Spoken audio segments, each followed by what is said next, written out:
तूने मुझे साजन का सलमान खान समझ रखा है, जो माधुरी दीक्षित को संजय दत्त की गोद में फेंक के चला जाए। जिए तो जिए कैसे बिन आपके।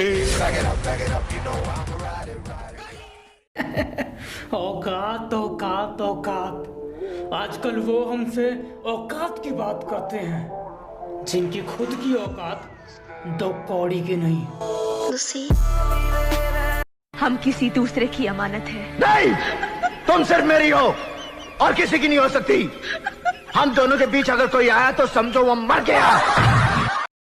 एक्सक्यूज मी, आप रोज इतने सुंदर लगते हो, ये आपको पता था कि आज मैं मिलने वाला हूँ? आपके घर में माँ बहन नहीं है क्या?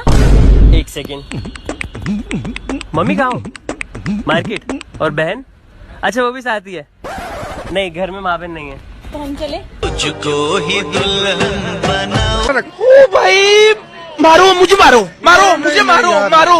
नहीं ये मजाक हो रहा है, एक सेकंड यार, मजाक हो रहा है। नहीं ये हम यहाँ पे क्या करने आए? कभी हम अपने जिस्मों जामे कुछ ऐसे बसा लेंगे, तेरी खुशबू